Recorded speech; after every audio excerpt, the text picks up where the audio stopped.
Hello everyone, it's me Jenny, and it's time for another commentary. Woo! As you may have noticed, I'm filming downstairs in front of the bookcase that I used to film in front of when I first started making videos. And in fact, on the same sofa that I filmed my first ever SourceFed Movie Club review. Sat on the same sofa in front of the same bookcase. So blast from the past for you old schoolers. I'm downstairs mostly because I just answered all your comments for my commentary downstairs, and I could be asked to migrate upstairs, but this is a shared room, so I might have to wander upstairs if anyone wants to come in and actually use this space. So there may be an edit. In the meantime, the reason why I film on low definition on my web camera with slightly crappier audio quality is because I tend to ramble, and there was a lot of comments this week. So I've just finished replying to all of your comments via typing, all of them, every single one. So yeah, you should have a lot of stuff going on there, and I'm just going to go through them and respond to them in person to make it more of a conversation. So on my Monday video, my Monday game beam video from last week, so this is last week's videos Monday to Sunday. On my Monday video, I played Minesweeper because technical difficulties, so many technical difficulties. KSJ Hawker said, you didn't complete it, you left one bomb unmarked, and I had to go check because I was like, I'm sure I didn't leave one bomb unmarked, and I did. I left one bomb unmarked. Like, I used all of I found all the bombs. I had one bomb.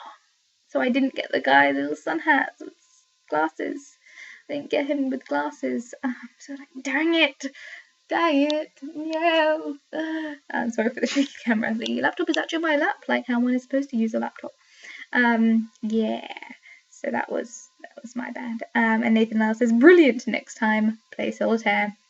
Well, that's always an option if technical difficulties happen again. We shall see.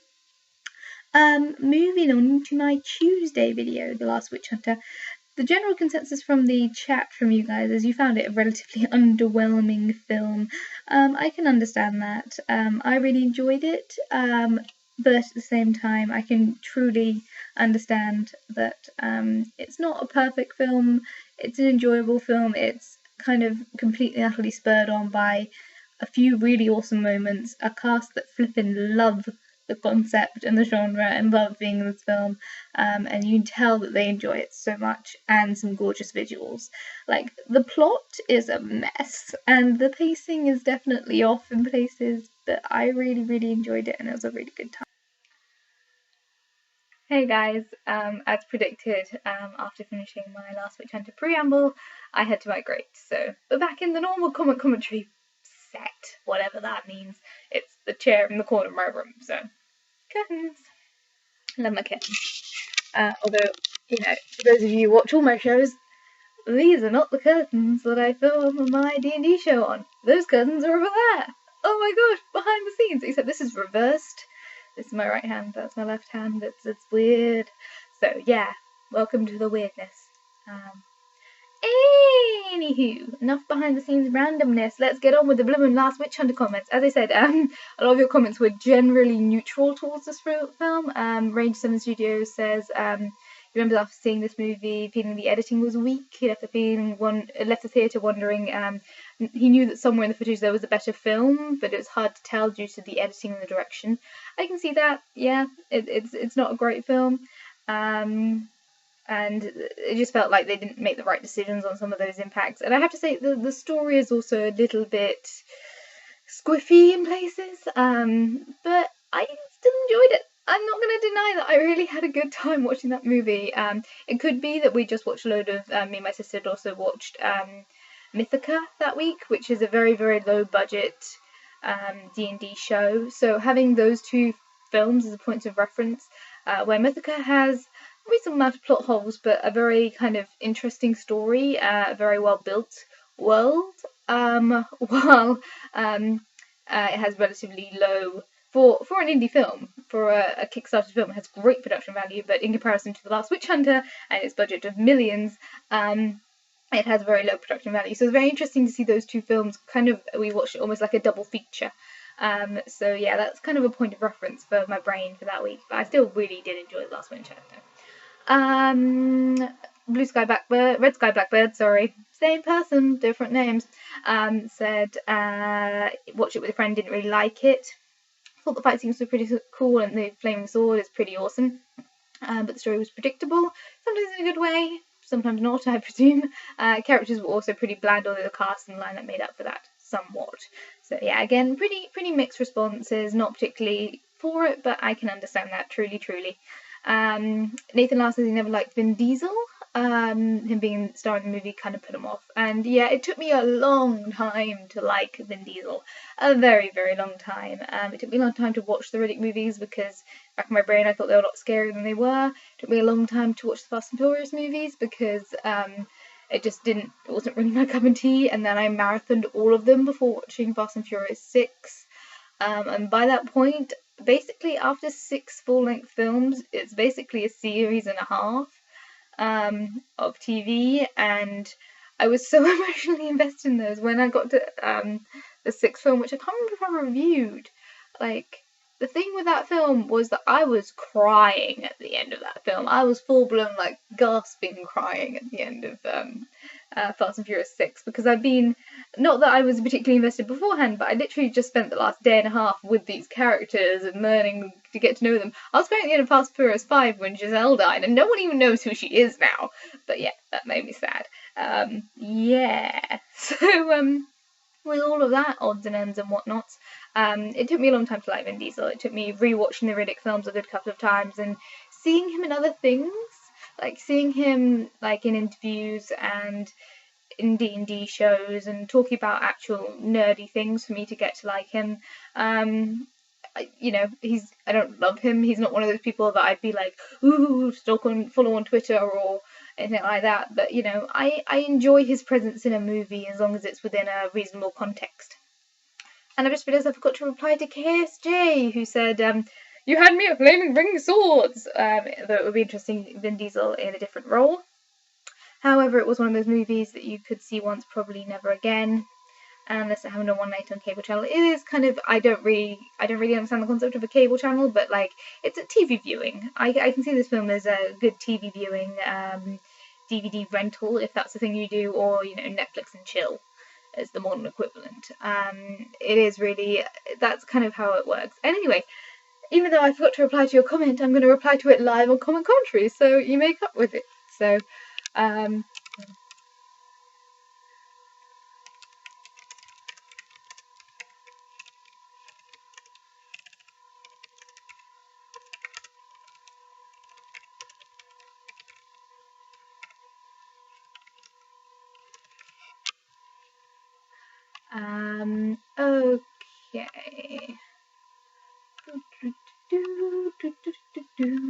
I misspelled replying, apparently.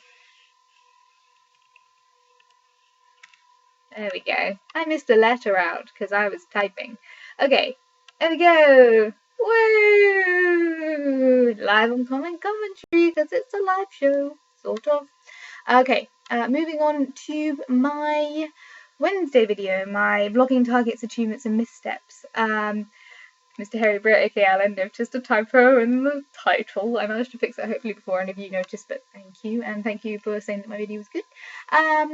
Backsorn said that real life takes priority over YouTube, and it's actually something that I think I might have said to him at some point. You know, real life does take priority over YouTube. That's just a natural state of being. Like, you can't turn up to every hangout. One of the problems with being English is the fact that most of my YouTubey friends live in America or across seas, so, you know, time zones do actually really affect your YouTube life. You know, it's very hard to watch shows live, it's very hard to participate in chats live, things like spoilers and, you know, YouTube environments can alter depending on what time zone you're in, and that really does affect my time, especially in England in winter. Things like lighting does come into play because you can get almost no natural light. I think the lighting in my room is not too bad at the moment. It's one of the reasons why I repainted my room cream, which, when I come to think of it, like, that is probably one of the biggest things that YouTube has done to affect my day-to-day life, other than obviously day-to-day vlogging, but actually making the conscientious decision to paint my room cream. was partially influenced by the idea to get better lighting in my room rather than purple, which just sucks in light. It was also because I really like this design and I wanted it to match, and I wanted something that was feminine but not too pink. So I went with a cream, but yeah, that's a little secret for you guys. So the reason why my room is one of the reasons why my room is cream is because of lighting. But yeah, internet life is kind of interesting thing. I'm gonna really try this year. I really want to get to a full 365 videos by the end of New Year's.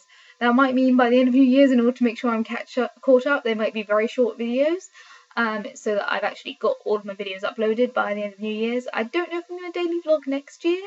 I genuinely don't, but there has been a lot of things that I've learnt through doing this. There's a lot of things that I've done to make my channel more professional. And I really do like the system that I have in place at the moment, the set subjects and the fact that I can do other things on the internet as well. I think this past year and a half I've done new things that I've never even thought to do before, and it's kind of exciting. I'm at a point in my life where I'm trying to convince myself that a good saying is regret the things that you did, not the things that you didn't do. And trying to convince myself that that's a good saying is very difficult as someone who has never really used that thought process. But I am really trying to kind of use that thought process more in order to get out in the world and do things. So I have hiccups. Gosh darn it. You know what solves hiccups? Wine. Anywho, Baxman said, yes, internet life is fickle. Internetly fickle. Internetly is a very nice word. He's come up with. And it's kind of like a lot of people don't have a set schedule on their channel because they can't do a fixed schedule. Like, life gets in the way. When it comes to daily vlogging, I found that if I don't have a set schedule, if I say I'll just make a video today, because of the limitations I put on what I talk about in terms of my personal life, it's very difficult to come up with a subject every single day, considering I'm not an expert in anything. I'm not an expert movie reviewer, and I don't have time to watch a movie every single day. I'm not an expert linguistics person. I'm not an expert scientist. I'm not expert in computer technology or physical fitness or makeup or that sort of thing. And even if I was an expert in all those things, I don't know whether or not I'd still be able to produce content on that subject every single day of the week, or even half of the week. If I spend half the week talking about fashion and the other half of the week talking about movies, I don't think I'd be able to keep that up consistently. So having the breakdown like I do with something different every single day, some flexibility here and there, actually works for me, and it's been really interesting kind of working out what my limitations are and how to balance that. And yay, rambles. Solace B says, all the hugs. Thank you for the hugs. And as a Brush American, he says, fuck all of your viewers, which I don't think I would do, both as is something to say and as other than that particular quotation, and as a, it seems like a lot of effort. But yeah, true fans will mill around no matter what. So he recommends I stop labeling my videos. I think I will continue to label my videos. It's one of those things that one of the little tricks me to you guys that I've worked out is, in a year's time, no one's going to be able to trace back exactly when my videos went online. It would take a lot more effort than I think the average pop in, pop out viewer is going to do. So, as long as I don't actually say I'm desperately behind on my videos, oh god, I'm really behind on my videos, this video's late or that video's late, in a year no one's going to know. They're just going to know that I've got 365 videos on my channel by the end of the year, which is a feat in its own right, without it being bad. Wow, I'm rambly. Words. Yes, and so if I'm still going to put numbers on my videos, I'm just going to try to avoid talking about videos unless they're really late, because, you're not going to know in a year. That's just something that I've worked out, and one of the reasons why I'm not going to stress too much. Nathan Last says he doesn't actually watch videos, he puts them on in the background and does other stuff. His productivity is off the charts. I wish mine was. With a lot of videos, I tend to put it on a different tab and do other things. There's some videos that I find myself drawn to watching, which is, for example, Critical Role, which should just be a radio play. For the love of God, it should just be just as enjoyable as a radio play, but something to do with the visual aspect and the way they've made the sets more dynamic and the miniatures more dynamic. The fact that the cast is just so charismatic. Even if I probably could listen to it as a podcast or as a radio show, but the fact that there is that visual aspect keeps drawing me back in, which is really, really bad. Because when I was at uni, I used to be able to put YouTube videos on the background. I used to be able to concentrate on 2 things at once. I used to be able to listen and understand and comprehend and do something else. Now I'm just like, I keep on being drawn into the YouTube videos, which is ironic given that I know that a lot of people watch this commentary as a podcast. They don't watch it technically, they listen, which is awesome. And I'm sorry for the audio quality. I might try and tinker with that in the next few weeks. No promises. Oh my gosh, no promises when it comes to technical achievement on this channel. None at all. Like, I suppose that's where my no promises suggestion from Baxon comes back. You know, I can't promise to make changes on this channel. They'll come when they come. Moving on. Red Sky Blackbird says what he got from this video was we should wrestle with bears while get ketchup. I honestly don't know what you mean by that, and I haven't rewatched the video, so I might have to watch it twice again. I don't know. I don't understand what that means. Please explain. That would be nice. I have no idea what that means. And KSJ says he had to watch the video a second time to understand the comments, so I might have to go back and watch it again. I don't know. We'll see. But yeah.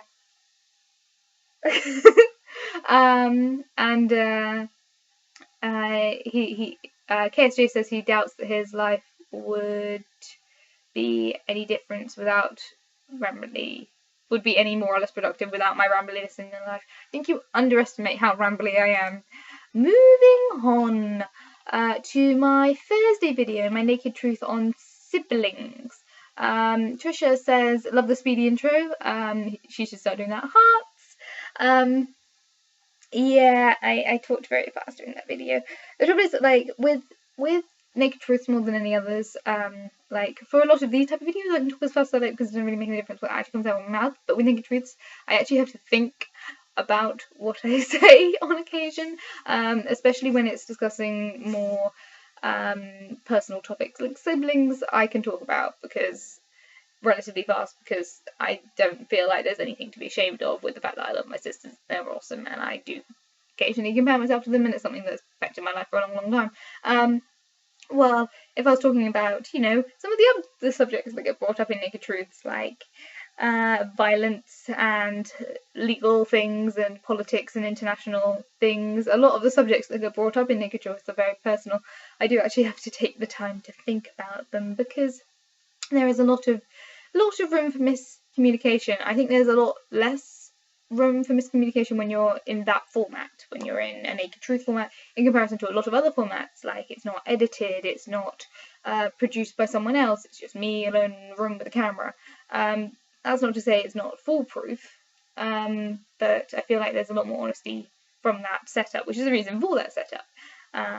But it does also mean you have to choose your words carefully because words have lots of room for misinterpretation. But yeah, so I have to usually talk quite slowly when I do commentaries, or as slow as I talk, and I realise that's kind of a, you know, again, everything's comparative. Moving on. KSJ said I was turning red when she was thinking breathe, breathe.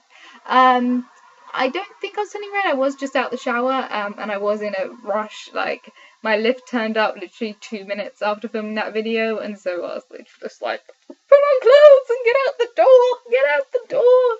Go, go, go! SWAT Team 1. But I did manage to make it just about on time. My hair was still wet, but it forgave me. Lovely Tool, says keep calm and carry on. Sounds very quintessentially British. Yeah, I don't think it's necessarily quintessentially British. I think it might just be a side effect of my family. We are very delightfully passive aggressive, and that's just a family state. You know, if we do feel like we need to talk about something, we always know we can. But it's the fact that, like, I think in our family we know how we all think. So if you spend 5 minutes thinking about someone else's opinion on a matter, you can probably more or less work out what it is without having to actually force yourself to say the words, which adds to more uncomfortableness. And then you can come back and, if needs be, and apologise or do whatever needs to be done. But for the most part, compartmentalising and moving on is pretty kind of, it's a standard way that we deal in our household. And because there's 5 of us in total, like, you can always, if one person's stressing you out, you can discuss your stressed out with another without it causing any strife, really. Oh my gosh, hiccups. It's delightful. I'm like a cartoon drunk. I get hiccups when I've sipped. Like, I've only had that much wine. That much wine. This is a large shot glass. Like, for crying out loud. I think it might even be a candle holder. I might switch to a proper wine glass later. Anyway, yes. I'm always so well spoken. Oh, you're very polite, Tor, and possibly a liar, but thank you for the thought. And she actually thinks she might do a Naked Truth this week. I don't know. I haven't seen it if she did, but Naked Truths are fun. It's a really good, interesting kind of emotional internet experience doing Naked Truths. Actually bringing yourself up to be vulnerable. I have become slightly more confident with it, but like when I first started, wearing PJs on the internet was like a no, I'm being too vulnerable thing, and now I'm feeling slightly more confident. But I don't think I'd switch doing them naked just because I'm more comfortable doing them in PJs. I think the subjects themselves are enough to make me feel awkward, and I've spent probably 2 or 3 commentaries talking, not commentaries, Naked Truths in my time talking about the reasons why I don't do them naked. But yeah, they're very interesting challenges, and they get you really thinking about subjects. It's one of the easiest and hardest videos to do on the weekly, because they do challenge you, but the subject is predetermined, and you have like the fact that it's a shower before you film. It gives you that kind of empty space to think about the subject beforehand, which is actually really useful. Like a lot of the time, I just get in front of the camera and I'm like, I've been talking about something. So yeah, I'm so rambly. This is gonna be such a long video. Oh my gosh.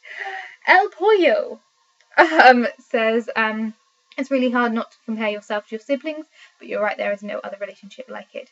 Well said. I 100% agree with every single word in that sentence.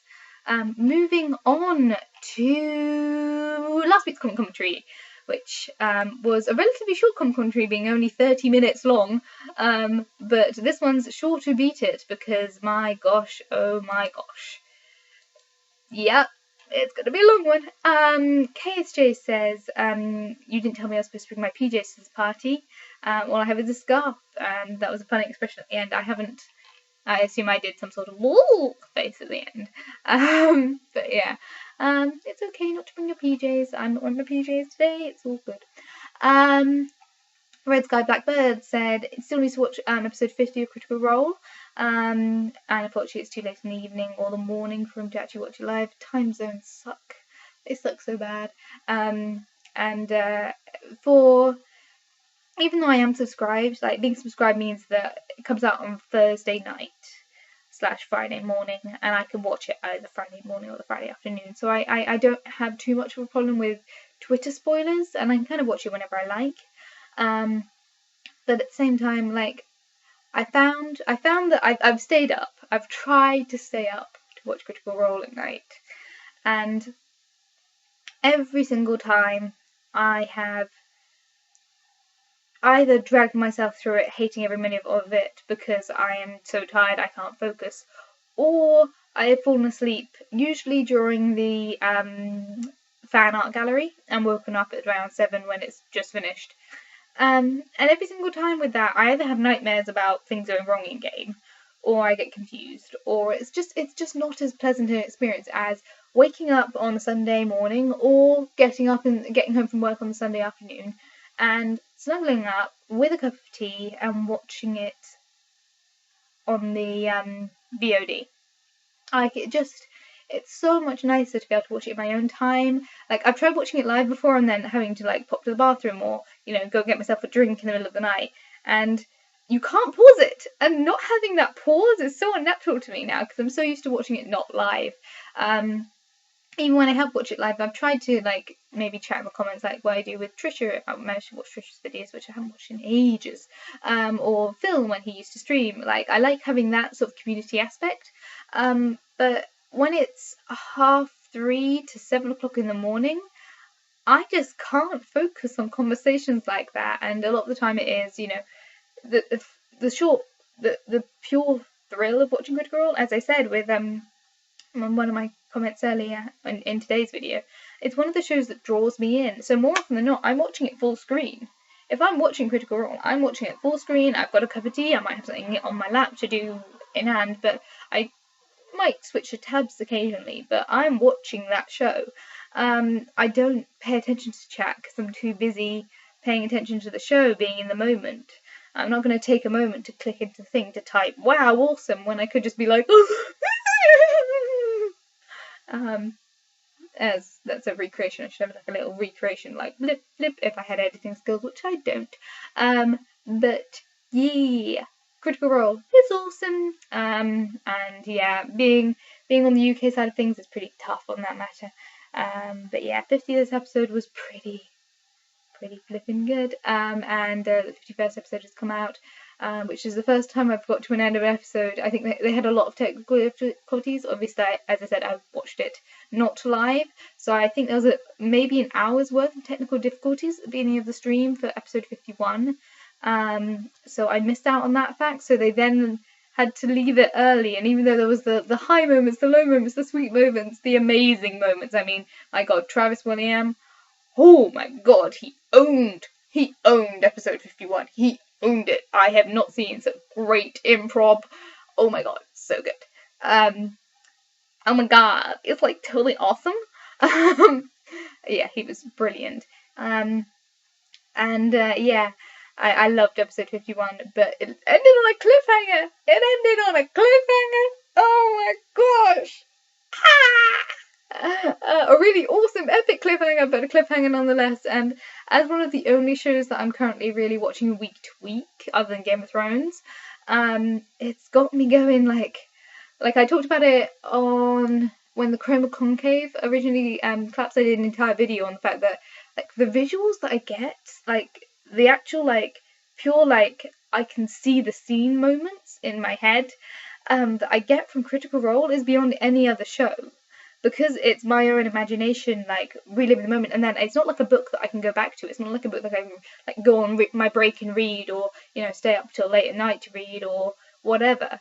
Because it's, you know, it's a preconditioned thing. I can't alter the fact that it's incomplete.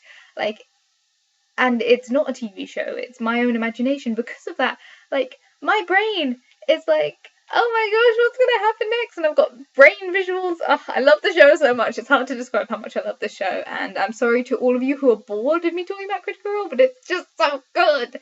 And I have watched Sourcefair D&D as well, but there's just their visuals, their world is so ridiculous.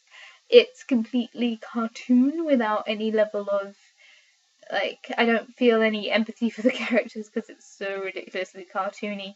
And adding to that, like, the fact that they're all in costume and they're all kind of, like, it doesn't quite have the same magic as Critical Role. It's still entertaining in small amounts, but not Critical Role, not as good as Critical Role within any shape or form. Anyway, my gosh, I'm rambly. Also, thank you to KSJ for being a scarf person. Because scarf is awesome. And Nathan Lyle says, you're only 11? Wow, you're so mature for your age. My age is very confusing to a lot of people, it would seem. If he shows off his beard, he still gets mistaken for a high schooler.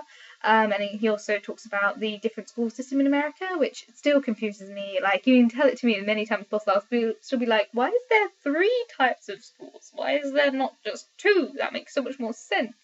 But there we go. And he also is a scarf person. He scarfed down some scrambled egg, which is very subtle. Nice work. Baxon said, a scarf still's a thing.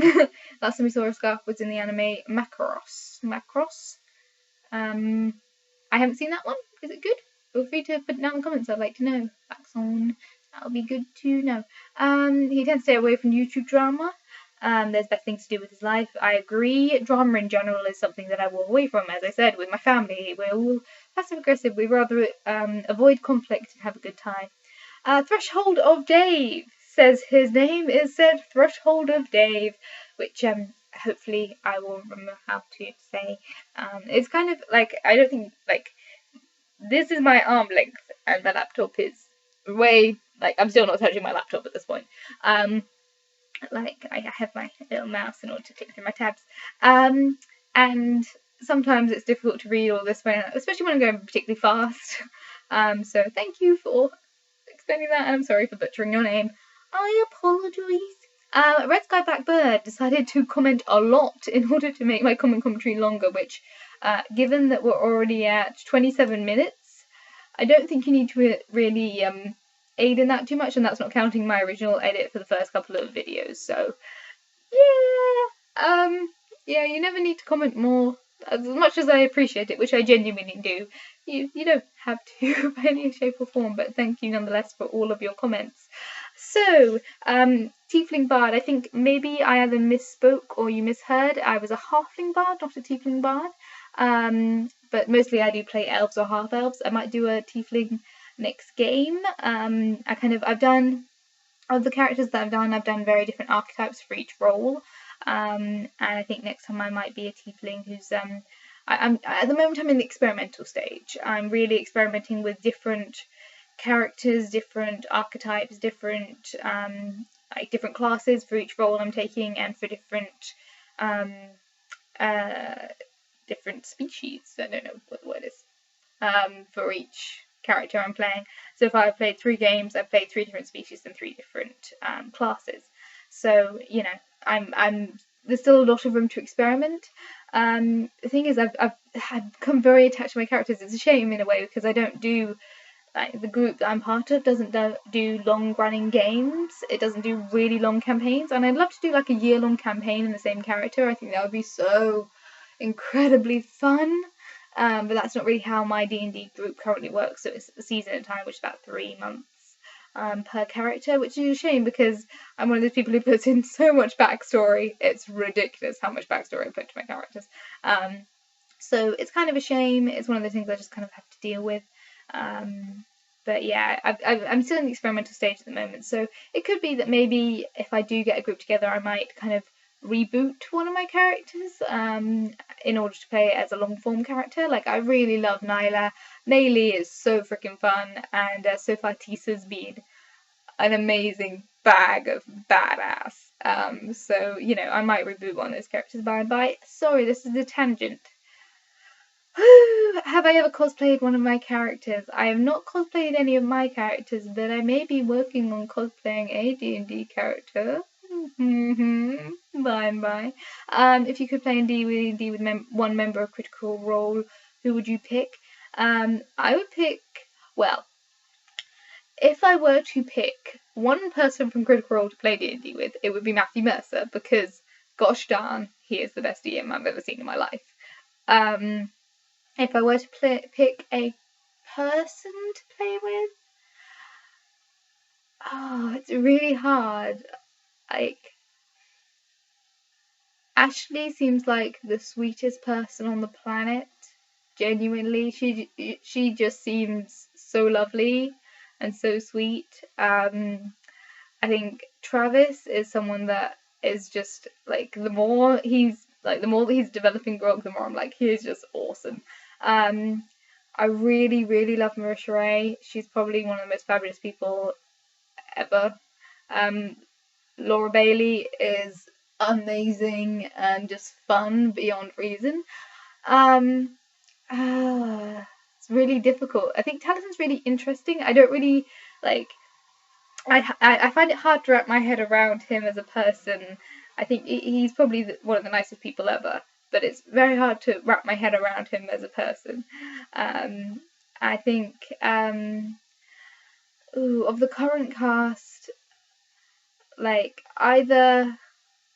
Oh, that's a really difficult question. That's such a difficult question. If I could get all three girls in Matthew Mercer, that would be amazing. If it was just one of them, probably Marisha Ray, just because she seems to have the most genuine D&D experience. She's a real eccentric and a sweetheart from what I can tell. Obviously, I've never met any of these people, so I can't really make any judgments. But if I were to throw a tea party, Ashley Johnson would be the top of the list. And if I were to play any other RPG, Laura Bailey would be way up there, because she just seems like the most awesome, like crazy bucket of magic. And moving on, so many tangents.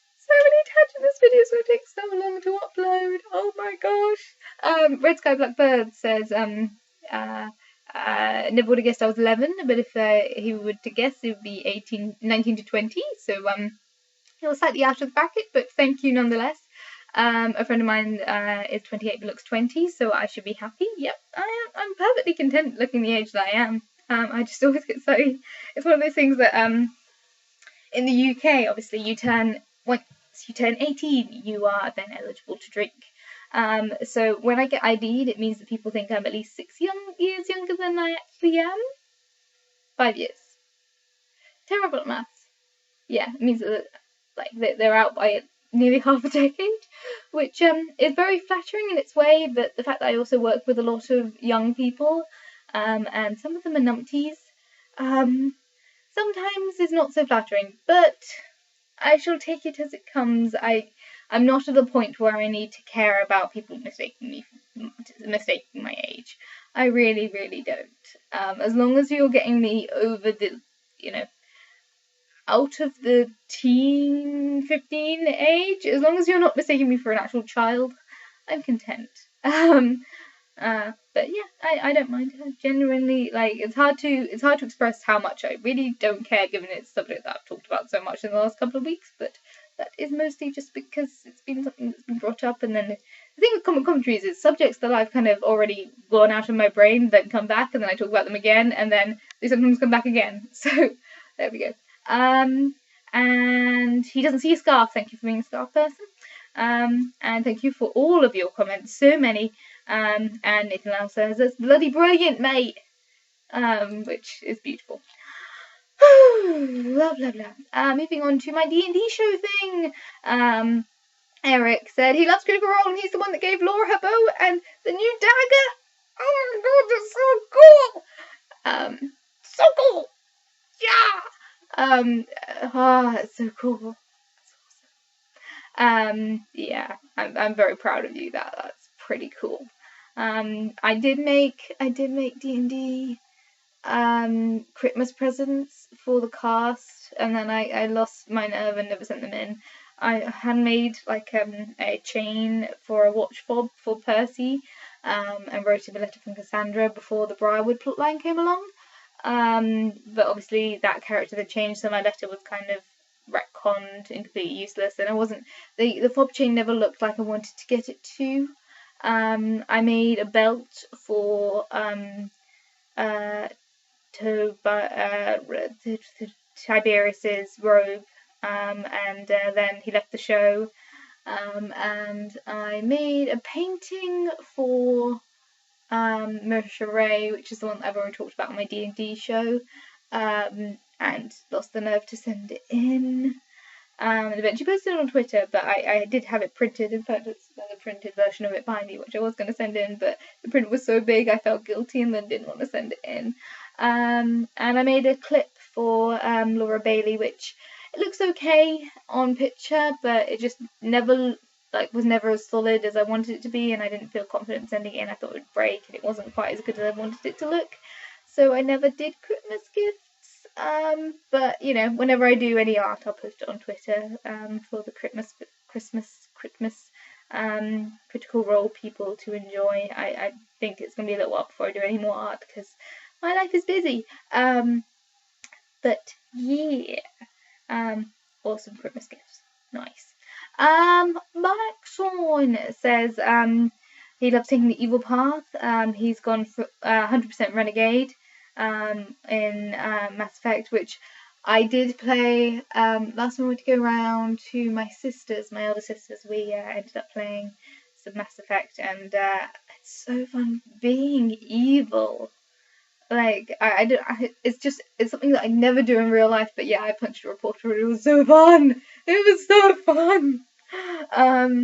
KSJ says you're looking quite flushed today. Maybe it's because you're excited about D&D. I'm a blusher. I'm a blusher through and through. I think it was quite warm that day. Also, the lighting in this room, as I said, whiter walls do help with the lighting overall, but I do come out quite pink sometimes. I'm just a pink person. Pink through and through. Red Sky Blackbirds says, why do we start off with pre-made characters? Basically, as far as I can tell, basically the pre-made characters, level 20 characters that we're playing, were kind of like these epic hero characters, and then our characters are like ground level characters that are like either like future lives or reincarnations of the level 20 characters who died at the beginning. And so at the moment our current quest line is to find objects of power that belong to that previous level 20 characters in order to imbue us with extra powers so we can take on the evil lich. And yeah, it's pretty nifty. I think I've talked about it in my D&D show anyway, but there we go. On my Sum Up Sunday, or I will talk about that more in my D&D show, which is I haven't filmed yet, which would be fine if I wasn't filming this on a Sunday. Yeah, so I will talk more about that particular character arc because development is happening. We've now played that game for 2 sessions and it's fun and we've leveled up. Woohoo! So yeah, it's all good. Anyway, on the last video of last week, Sum Up Sunday, KSJ says, because I watched my stream, as Paul Harvey would say. Now I know the rest of the story. I don't know who Paul Harvey is, so cool. Awkward thumbs up. Nathan Lyle says he hasn't seen Daredevil, but the way people talk about it has got him interested. He made a new online friend, bought some new shoes, and is going to discuss some possible script revisions. So all sounds like good life things. It sounds pretty nifty. And last, but certainly not least, Backsong says Country Girl Visits the Big City should be in a book. Should be a book. I'm pretty sure it's the blurb on a lot of books. And he barely has time for TV, but Daredevil was so much worth putting the time aside. So woo! I still haven't finished it. It's on my watching list. I just haven't had time this week. Also One Punch Man. I keep on hearing such good things about One Punch Man from everyone, like my cousin and all my friends. I'll get round to it eventually. I just haven't got round to it yet. There's so much content to absorb in so little time, plus life things. And he says that he's not very good at small talk, which I think you're getting pretty good at small talk. I think you can pass that one on. Anywho, thank you for watching. This has been a ridiculously long video, so it's going to take forever and ever to upload. Oh my gosh, oh dear, why? But there we go. Thank you all for your comments from last week. Feel free to comment on this video and every other video from this week, and I will talk about them in next week's commentary. For those of you who don't know, I put a secret word in at some point during this last preamble so that I know who has watched all the way to the end. You crazy, stupid people, you're insane. And so then I can tell in the comments who's actually made it to the end. So obviously last week's people were the scarf people. This week's people will be mirror people. Okay, so put the word mirror somewhere in the comments. You can be as blatant as you like. You can literally just put the word mirror, and people who come in to look at the comments will be like, why are people talking about mirror? Why don't you talk about mirrors at some point in this ridiculously long video? Or you can put it in super subtly. It's up to you. You know, you can talk about the man in the mirror or something. Don't do that because I did that now, so it's not so unique. Yeah, that's the secret word of the day. Feel free to comment. I'm sorry this video is so long, but I hope you guys all enjoyed. I know a few of you at least were like, longer videos, so blimey, I hope you're satisfied. Yeah, feel free to comment. Feel free to comment on all the videos from this week, and I will see you guys all next week for another commentary, and tomorrow for another daily vlog of some kind. Yay!